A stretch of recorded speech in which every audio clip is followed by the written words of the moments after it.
You're watching Solar Impulse TV. Hello, welcome back. It is 11:30 GMT, 1:30 for us here in Monaco. Of course, we've got daylight saving time here, and it is 6 p.m. in Mandalay. That's Mandalay Mean Time, which doesn't change. It's getting very, very difficult for us to keep up with the time zones. We hope you're keeping up. We'll do our best.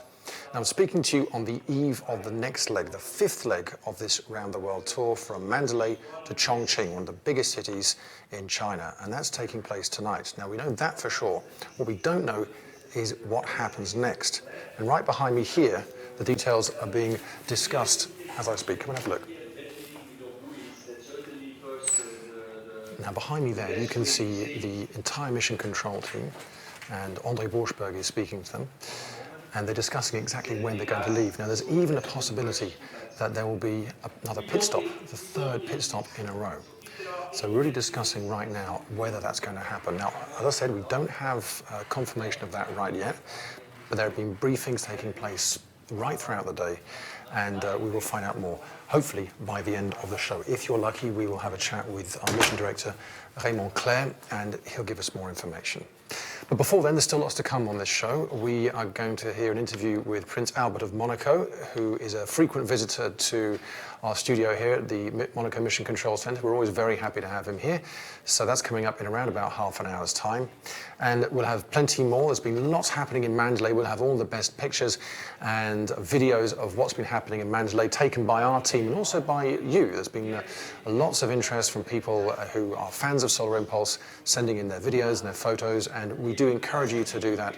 Just go to solarimpulse.com and you'll find all the information. But first of all, let's take a look back at what's happened so far on the first 4 legs of the Solar Impulse round-the-world flight attempt.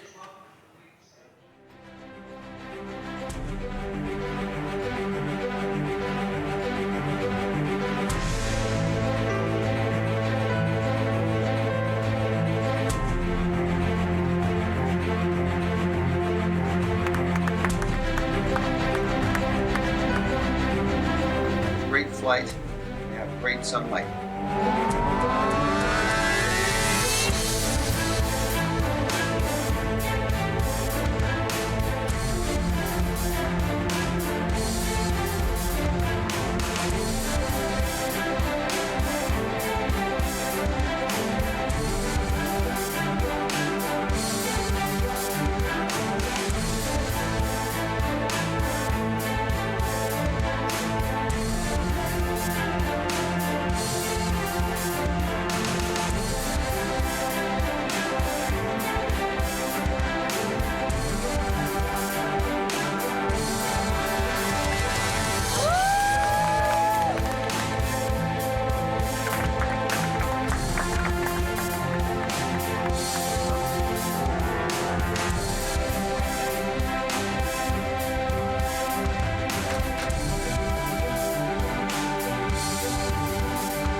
it.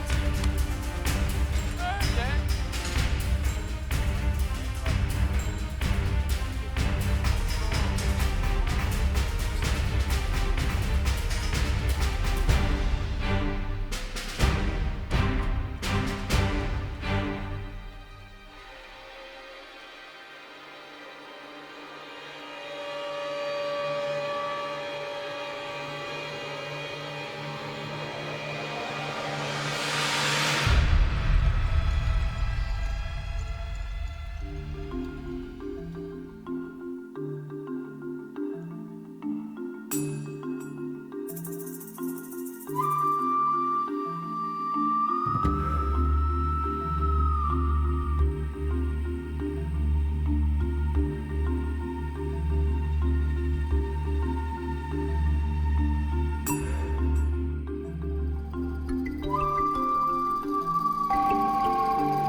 Thank you, Mandalay.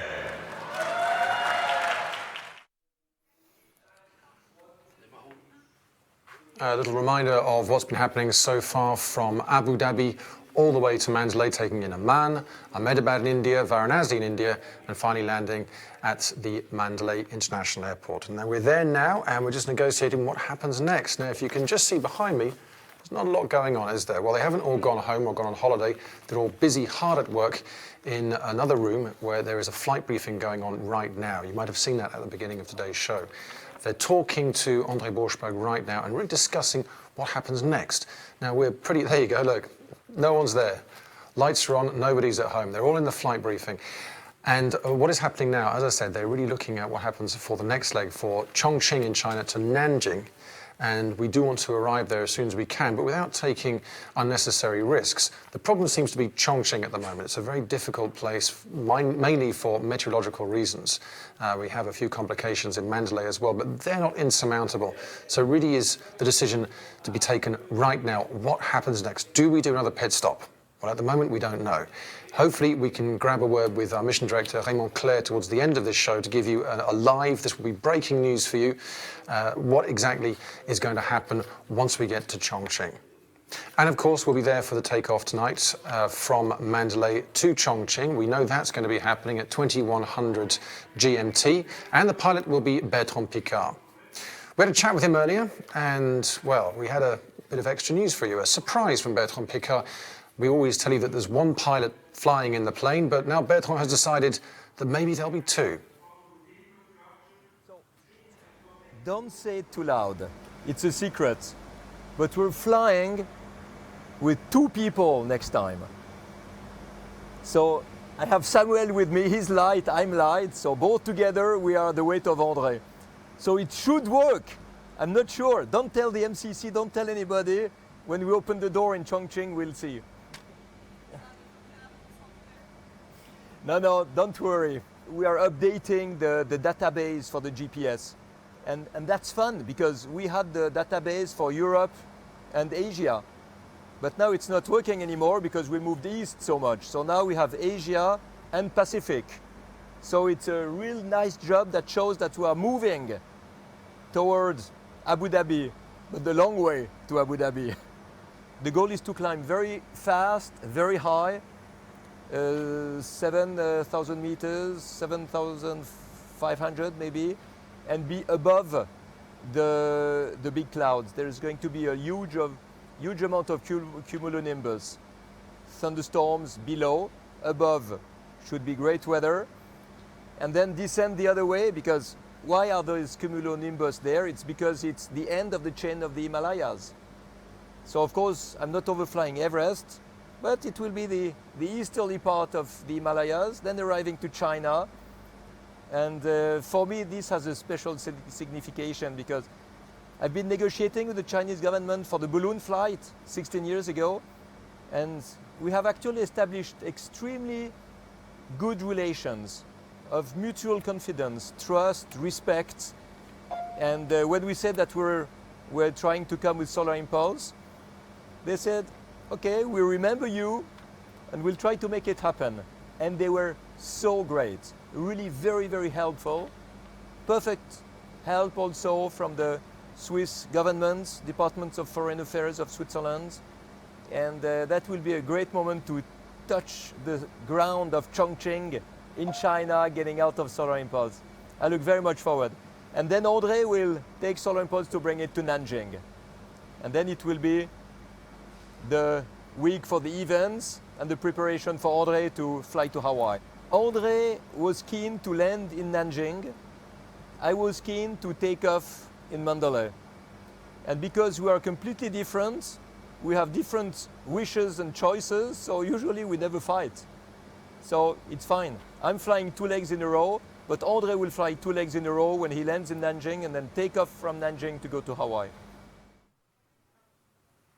Bertrand Piccard speaking to us in Mandalay a little earlier today, and you saw some of the Chinese writing already on the plane, getting ready to land in Chongqing a little later today. Now, I think we can get a few images of what's happening right now. This is live Mandalay International Airport.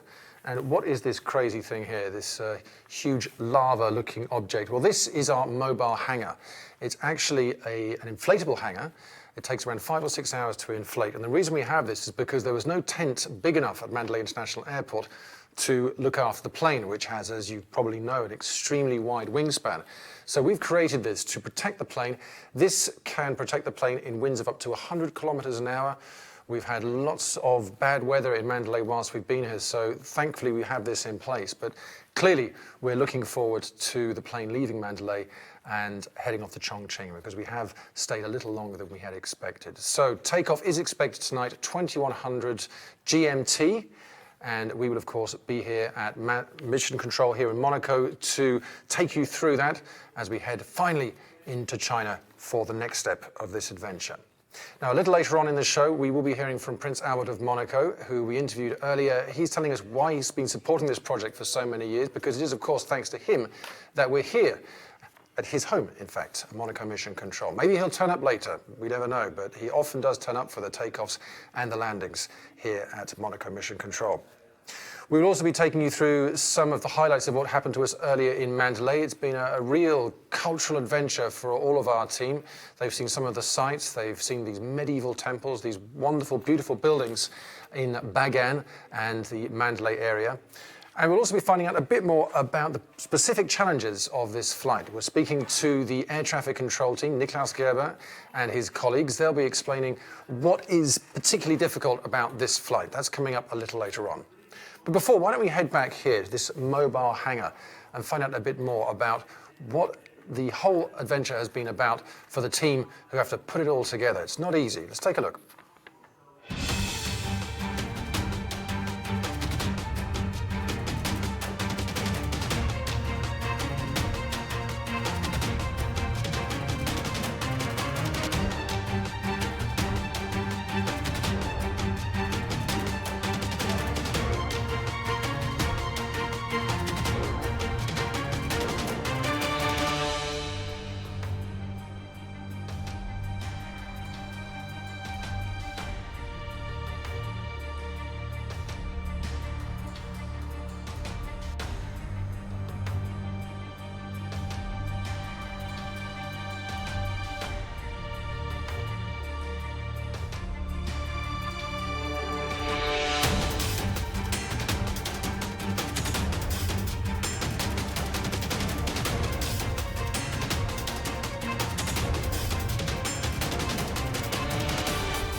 mettez du côté où vient l'appareil.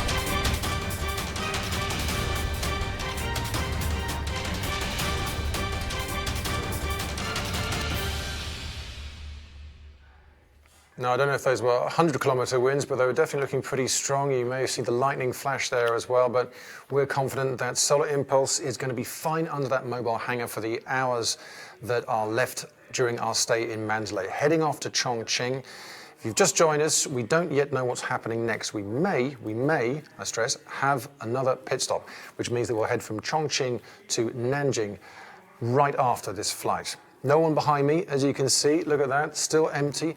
The team are still in their briefing. I think this is their 4th briefing of the day so far. They're all those empty seats because they're currently in conference with Andre Borschberg in Mandalay right now, discussing exactly what's going to happen. And we're hoping to get a chat with Raymond, our mission director, towards the end of this show, just to give us the latest update. Of course, as soon as we have any more news, you will hear it here first on Solar Impulse TV. Now, this leg is not the most difficult leg that we will be experiencing over the next few weeks and months, but it is still challenging. Every flight has its own particular challenges, whether it's to do with air traffic control, with weather, usually weather, I have to say. But we had a chat earlier with the team who you haven't really met yet. It's the air traffic control team led by Niklaus Gerber. And we asked Niklaus what exactly we can look forward to, and also to find out a bit more about him and his colleagues. This leg is really challenging. We have 2 challenges. First is China. China is very special. We have no contacts there. We have a contact here in the MCC, Mr. Gang, which is behind me. He helps us for everything. When we make the route, the altitudes, we talk about all these details. He's always in contact with somebody in Beijing. But even this contact is not so easy because everything goes through Beijing. So we have no contact with the controllers. What we do everywhere, but in China we don't. And so we are a little bit worried about if happens something during the flight. If we have to call Beijing before they call the controllers in Kunming, let's say in Kunming, which is just on the border, on the other side of the border with Myanmar. So that can take too long a time, and we hope everything goes well. That's one of the challenges. And the other one is, of course, this conflict in Myanmar with the guerrilla. Just 2 weeks ago, we have been advised that we should avoid the area where we all want to enter China. And we had the route prepared, and we had all authorizations from the Chinese and from Myanmar. And that was a real challenge because just change the route in short time was not possible because Chinese, they do not accept. They even installed a no-fly zone. So they didn't want us to go through this zone first, and then we had the permission to fly through at a certain altitude. So now we have to fly finally in Myanmar over Mandalay. We climb very high. We climb to 7,300 meters. And then we cross over to China. That's a solution we have found finally about 2 or 3 days ago. Every airport which is near or in midst of a big town is a very big challenge because imagine there's a lot of traffic. We're going to New York, JFK, like we have done it 2 years ago. It's not easy because there are so many. The politicians want us to come to these big airports, but ATC doesn't because we stop traffic. If we arrive, they have to stop all traffic around the airport. And we try to minimize this time of closure of the runway we are going to. But it's always it needs a lot of persuasion work, which is mainly made by our management. Our management goes there, discusses with, and we have all permits to do it from the political side, and we have to make it accepted by the ATC afterwards. So as you can see, every leg has its own particular problems and challenges, and one of the challenges here, as Niklaus from the air traffic control team was saying, was a conflict which is taking place in the north of Myanmar. Of course, we're in a world now where there are many conflicts taking place in many different countries, and this is something that we, of course, have to take into account, particularly when we're heading back over the Atlantic. But, of course, we will bring you the latest when we get there. Let's just stick to where we are now and get through the current flight. Now, I've got Raymond Claire with me, who's our mission director, the big boss. Hello, Raymond. Hello. Thank you very much. Just as you came out of that briefing, which I know has been yet another briefing today, how many? Is that 4 today so far? Well, the third. Oh, the third so far. But those one took 2 hours now. Right, and not finished yet. No, there's at least one more to come today. Yeah. Now, we know that we will be flying at 2100 GMT or UTC, as you say in aviation, tonight. Yes. What we don't know is what happens next. You've just been in the briefing discussing what's going to happen from Chongqing to Nanjing. Can you give us any more information? Okay, so first of all, the flight to Chongqing seems to be very good. We knew since 2 years that it's a very difficult leg regarding the winds and so on, but now for tomorrow, yes, or for in about 10 hours, we have good conditions. So we are confident on this flight. It will be an interesting approach in Chongqing because we have quite strong winds at low altitude, but for Bertrand, it will be a good training and interesting. Now, the big question is the battery state of charge we'll have on landing. And the next morning, we would like to fly to Nanjing, because also what we know is that after, on Wednesday and so on, we'll have a very bad weather situation over China for days, even 1 week at least. So we will try to, what we are doing now is we are trying to find a solution, a safe solution to fly from Chongqing to Nanjing on Wednesday. And this is not easy because we will not land with full batteries, so we'll have to take off with about half of the batteries charged. And we have restrictions by the airport authorities due to traffic, and they would like us to take off before sunrise, so by night. And until we have a good state of charge, in addition, we have Cyrus over us. So for the time being, we are not sure we can make it.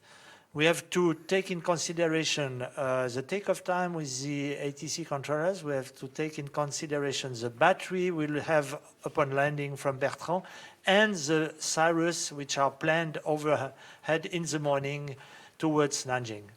So to sum up, one of the big issues here for this potential pit stop is making sure there's enough power in the batteries once you're over Nanjing, because I presume there's going to be another holding pattern before the plane can land in Nanjing.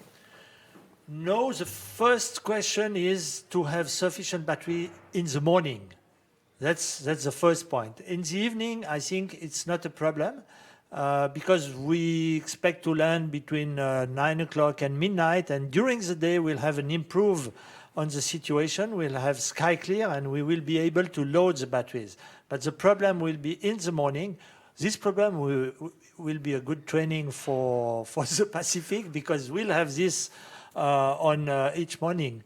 Well, of course, every day, because we're flying day and night, and you'll be using up the battery power, waiting for the sun to rise, and hoping that it's going to rise early enough so that you can keep going and not have too low state of charge. So any idea what kind of state of charge we'll be looking at, the minimum state of charge for the second leg, the sixth leg, rather? Yes, we are speaking on about 30%.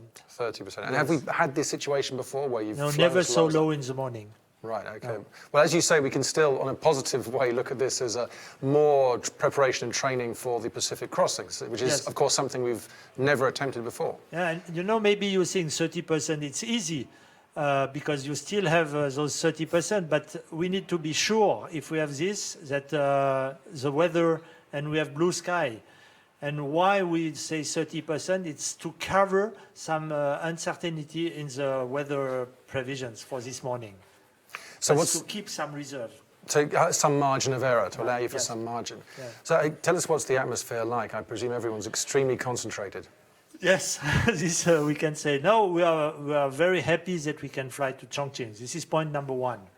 And then we have to concentrate. One part of the team will focus on this flight, and the other rest of the team, they will focus on the second leg, and then we'll see and we'll decide.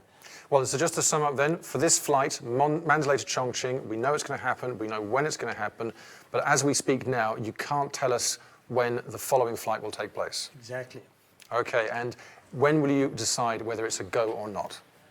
Well, I think the first decision will be taken after Bertrand's landing. And then, of course, we'll have about 6 hours to make the fine-tuning. And we have a tent in Chongqing, so we don't have a lot of pressure to protect the aircraft. So this is also a good point for us. But still, 6 hours, very short turnaround. And I presume you'll be still updating and finalising plans even during Bertrand's flight for the following flight. Yes, we'll do. Yeah. Well, it's going to be a busy couple of days, isn't it, Raymond? will, yes. That's one way of saying, well, thank you very much for sparing a couple of minutes with us. You're welcome. On what is extremely busy time. Raymond Claire, Mission Director, who will be the man who decides whether it's a go or not for the 6th leg from Chongqing to Nanjing. All the team slowly filtering back in from that 3rd flight briefing of the day. There will be a 4th one to come after this show, and I'll be joining that. And you can follow the news even if we're not here with you on SITV today. There are continuous updates on social media. Twitter is a constant feed, but many others as well. You can look on Facebook and all of the main ones. Check on our website, solarimpulse.com, where you can also find a resume of the best of the material that we're sending out on social media and what you're sending us on social media. A little later on in the show, we're going to take a look at some of that material that we've been receiving from you, and thank you very much for that. But before then, let's take a look at what has been happening with the team and Solar Impulse in Mandalay.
Pioneer making this next phase brake strides on the technological front. We look, that is a very important background. During today's obstacles, we'll have critical units with the same language, the same origin, with 80%.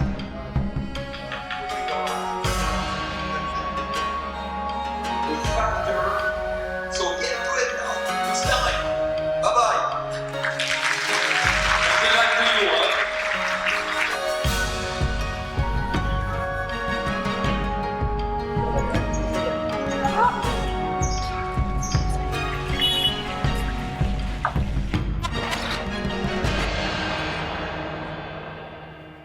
So some of the images from our time so far in Mandalay. We will be leaving Mandalay tonight. Sad to say goodbye, but very happy to say hello to China. We'll be leaving at 9 GMT, or UTC, as we say in the aviation world, 9 p.m. tonight, and you can follow it live here on Solar Impulse TV. Well, last night it was Earth Hour. It was at 8:30 in the evening around the world, so it makes it easier for us with all the different time zones we have to deal with. It's easy to know that wherever you were, it was 8:30 yesterday. Now, Earth Hour is a chance to show how we can save energy around the world and how important this is. And cities were invited to turn off the lights between 8:30 and 9:30 last night. We tried to do our bit here in Monaco, and also in Mandalay, the team did their bit by trying out candlelight instead. Let's take a look.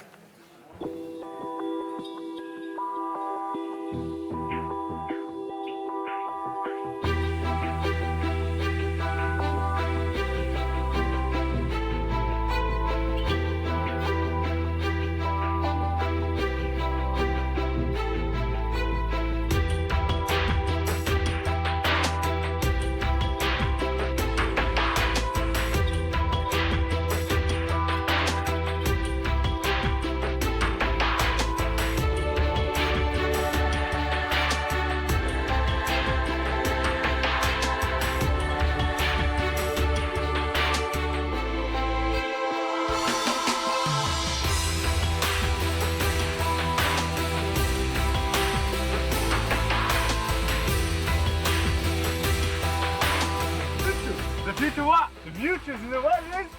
It's clean! Yes! Yes! It's clean! Woo! Woo! Future is clean. Future is clean! Future is clean! Future is clean. Future is clean!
And you also saw a lot about Future is Clean.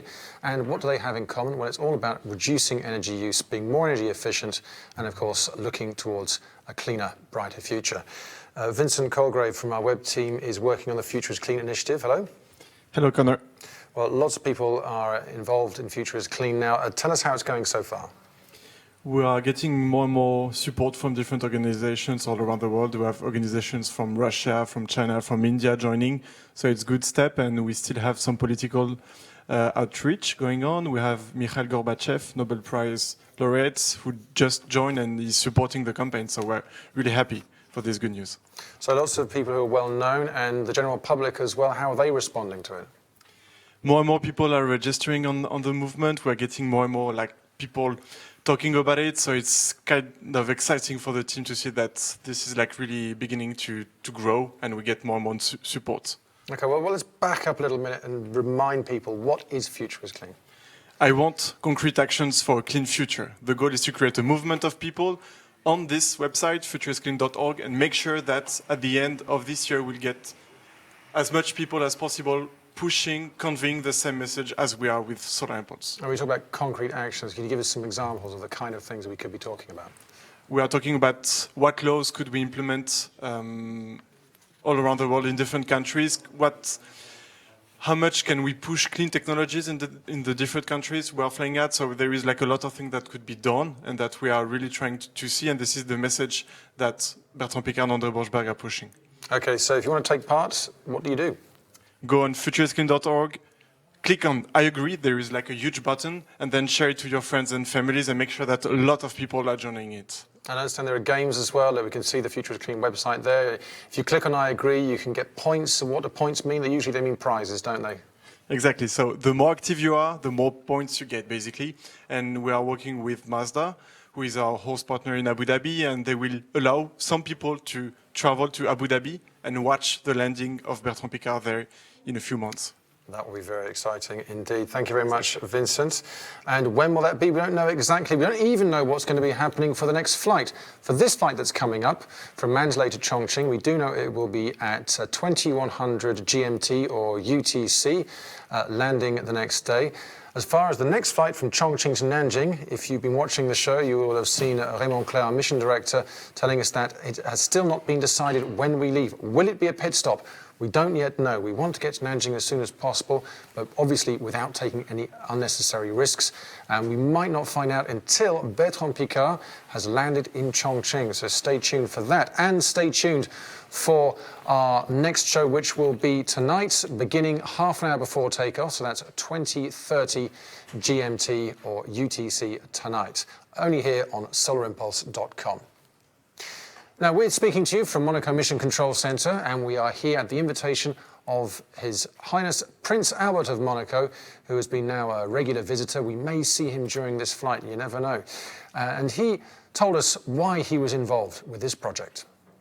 I'm so thrilled that personally, but also for the Principality of Monaco and for my foundation to be associated with this project and to have the control and communication center here in Monaco is a tremendous honor and privilege for us, and that we will be close to as close as possible to the project and to the different flights, and to have our name associated with this beautiful project that I've been following for many years, thanks to my friendship with Bertrand and with André, and just to see it unfold and actually happening is absolutely unbelievable.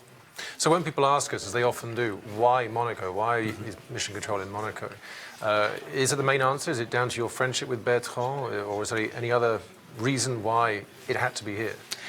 Well, I think they were looking for, I think, a different location other than the start and finish point to be able to involve more people around the world, and certainly to have probably a foot still in Europe. And it came out of a discussion that we had several months ago, and so I proposed. I said, well, listen, is it possible? Do you think that you could accept to have the center in Monaco? And they said yes, and I was surprised but thrilled, and we were able to do this setup here, and I think it's a very practical setup for everybody, and as I said, to have Monaco, where innovation in different sciences and technologies has always been at the forefront of our attention, and to go back even further in history, my great-great-grandfather, Prince Albert I, was very connected to airplanes and to aeronautics because he followed the progress of airplanes, and the first attempt at a test helicopter flight happened here in Monaco. And so I think it's a great link to the past, to see this wonderful new technology with the Solar Impulse project.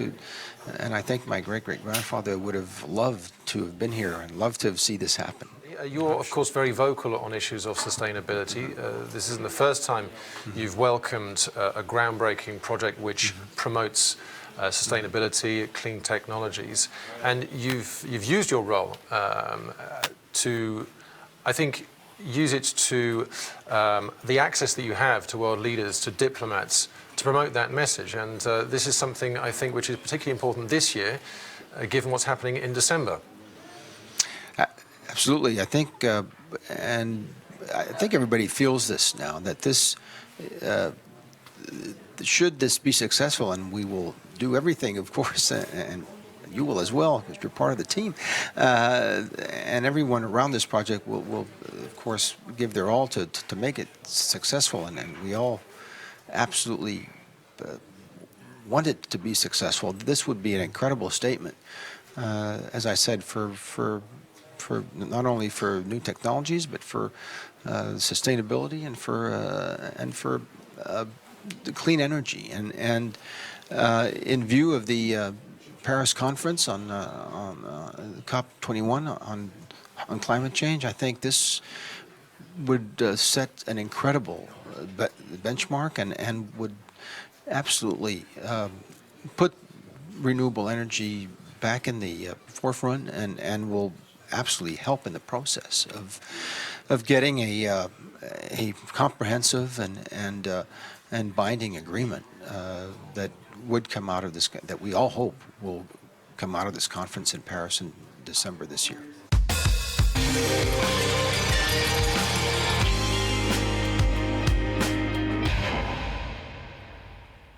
Prince Albert of Monaco explaining why he's supporting Solar Impulse and why he has welcomed us to Monaco, where I'm speaking to you from right now at the Mission Control Center. Now, behind me, many of the Mission Control team have been coming back in to sit down and get ready to prepare for the next flight, which is taking place for us tonight, for those in Mandalay tomorrow. And you can see here that night has fallen at Mandalay International Airport. What you're looking at there is a live picture of our mobile hangar, which is still containing Solar Impulse 2, which will be taking off, if everything goes to plan, at 2100 GMT. So we'll be back with you at 8:30. It's 8:30 for us GMT. In Monaco, it's 2 hours later, so we're going to stick with GMT because wherever you are, it's all getting a bit complicated with daylight saving time. Some of you have it, some of you don't. So why don't we stick with GMT for now? So join me again at 8:30 GMT this evening for the takeoff of the fifth leg of the Solar Impulse Round the World flight attempt.